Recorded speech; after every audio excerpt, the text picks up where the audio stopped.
Good morning, students. How are you all? I hope you all are fit and fine and doing science work regularly.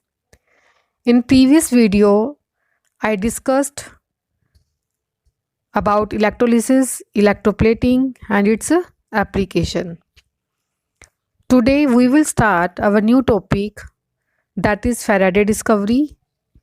Open page number 292. Faraday was scientist who discovered about electricity. In a similar discovery was done by another scientist, Joseph Henry. Due to this great discovery done by Faraday, it is often said that if there was no Faraday, there was no electricity. In 7th standard, you have already studied that electric energy is converted into magnetic energy. But Faraday was scientist who discovered its reverse. He told us that magnetic energy is converted into electric energy. In 7th standard, you studied that electric energy is converted into magnetic energy, but Faraday told us that magnetic energy is also converted into electric energy. He explained this discovery by activity. Let us perform this activity. Take a iron pipe and wound a large number of copper wires around it and connect bulb with two ends of a terminal. Now move the magnet. What do you observe? When you take magnet towards the coil, then bulb will glow. And if you stop the magnet, then bulb will not glow. We find that bulb again glows up momentarily when we make magnet to move. So we get electricity by motion of a magnet through coil. Our next topic is electromagnetic induction. Its definition and observation is very important for exam point of view. So learn definition and observation. So listen definition of electromagnetic induction carefully. What is electromagnetic induction?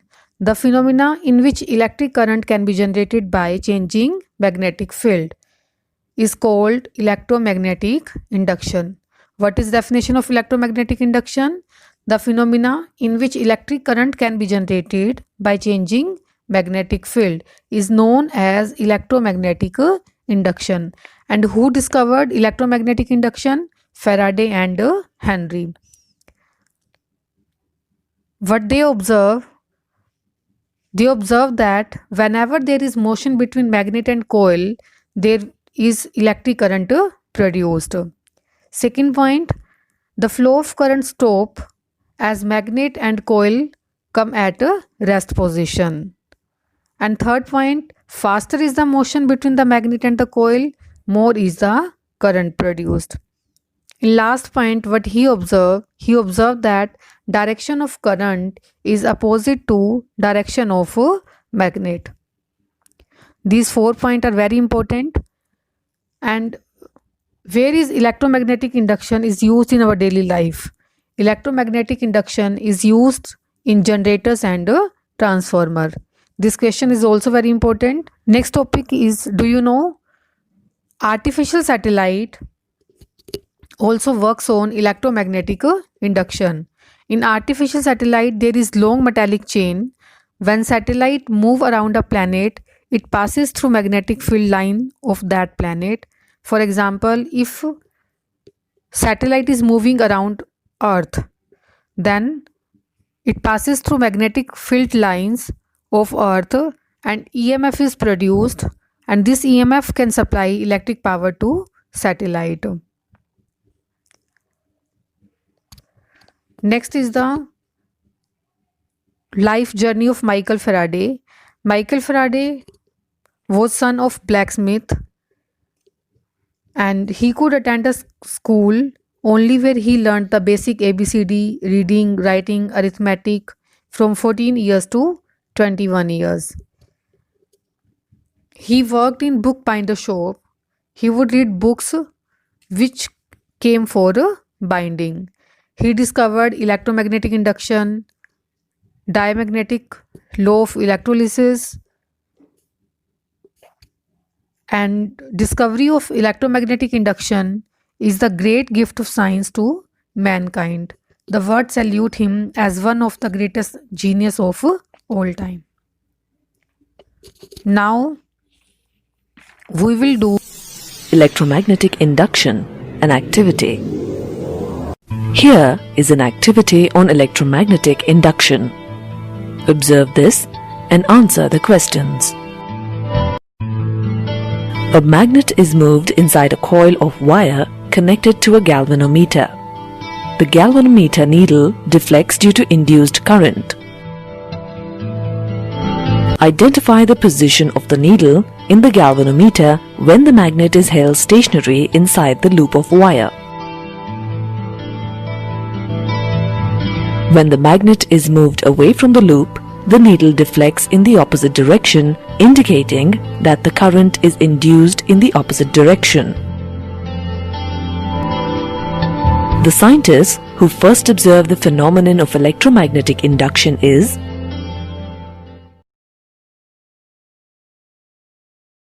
First question देखो part D का. State the appropriate terms used for a liquid और solution which can conduct electricity along with some accompanying chemical changes.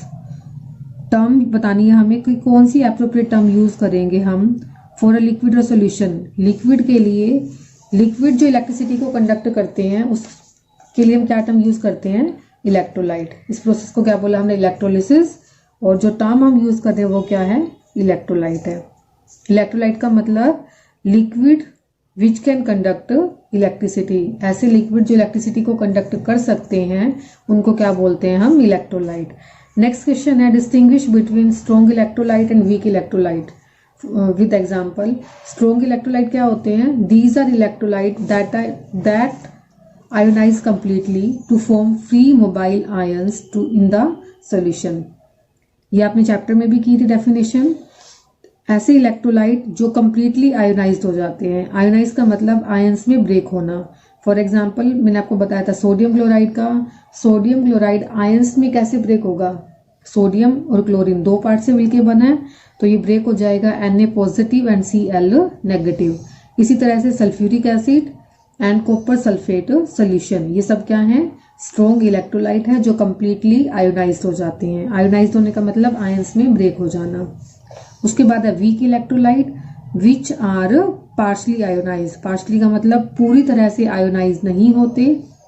और इसमें जो free ions होंगे, free mobile ions, mobile means ions क्या करते हैं? मूव करते हैं, तो इसलिए क्या बोला इनको? मोबाइल. तो जो फ्री आयंस होंगे इसके अंदर उनकी अमाउंट कम होगी as compare to strong electrolyte.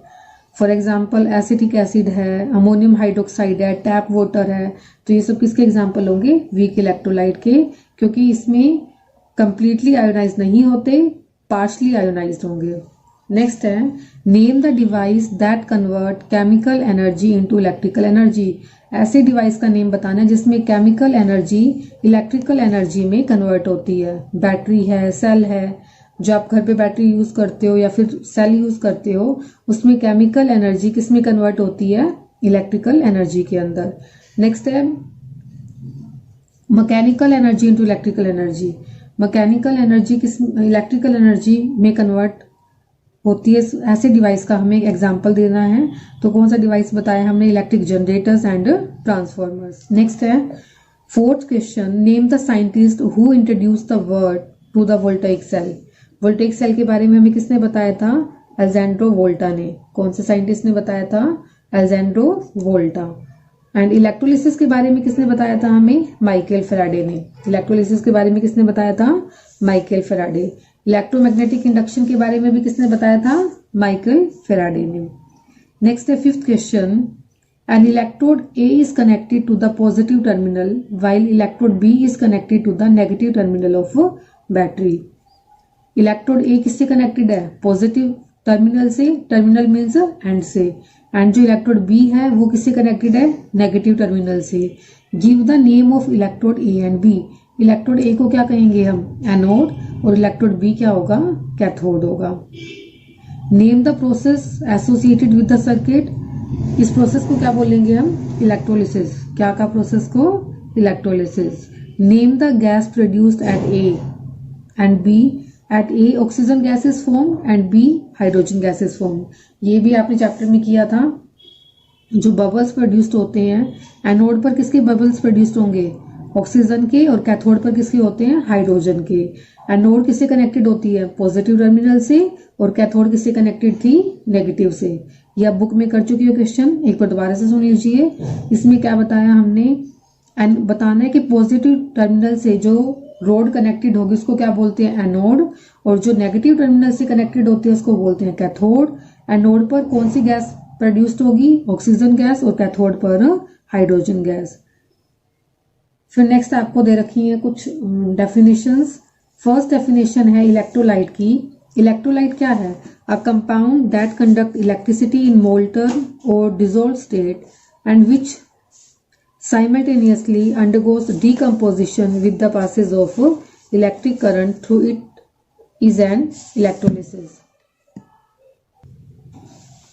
जो कंपाउंड इलेक्ट्रिसिटी को कंडक्ट करते हैं लिक्विड स्टेट में और डीकम्पोज हो जाते हैं, डीकम्पोज का मतलब ब्रेक हो जाते हैं जब करंट पास की जाती है, तो इस ऐसे कंपाउंड को क्या बोलते हैं? इलेक्ट्रोलाइट्स। दोबारा से देखो, इलेक्ट्रोलाइट्स ऐसे कंपाउंड होते हैं जो इलेक्ट्रिसिटी को कंडक्ट करेंगे और करंट पास करने पर डीकम्पोज हो जाते हैं। उन कंपाउंड्स को क्या बोलते हैं? इलेक्ट्रोलाइट। इलेक्ट्रोलिसिस क्या होती है? When current passes through the ionic solution the chemical changes takes place. जब किसी सॉल्यूशन में से करंट को पास किया जाता है तो उसमें केमिकल चेंजेस होंगे, तो इस फिनोमेना को क्या बोलते हैं? इलेक्ट्रोलिसिस। एक बार दोबारा से देखो डेफिनेशन। जब किसी आयनिक सॉल्यूशन में से, फॉर एग्जांपल सोडियम क्लोराइड का एग्जांपल लेके चलो। सोडियम क्लोराइड में 2 आयंस हैं, sodium ions and chloride ions. जब करंट पास करेंगे तो इसमें क्या होगा? केमिकल चेंजेस होंगे, तो इस फिनोमेनन को क्या बोला हमने? इलेक्ट्रोलिसिस। नेक्स्ट है इलेक्ट्रोड्स।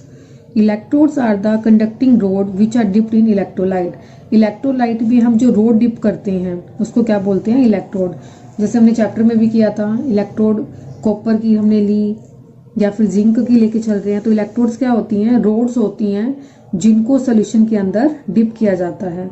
नेक्स्ट है इलेक्ट्रोमैग्नेटिक इंडक्शन। इलेक्ट्रोमैग्नेटिक इंडक्शन की डेफिनेशन हमने चैप्टर में भी की है।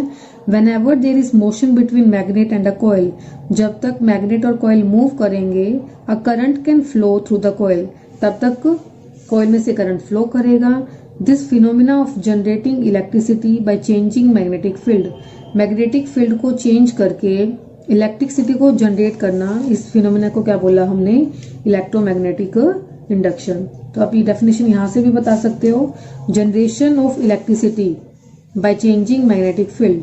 मैग्नेटिक फील्ड को चेंज करके इलेक्ट्रिसिटी को जनरेट करना, इस फिनोमेनन को क्या बोला हमने? Electromagnetic induction. इलेक्ट्रो रिफाइनिंग क्या होती है?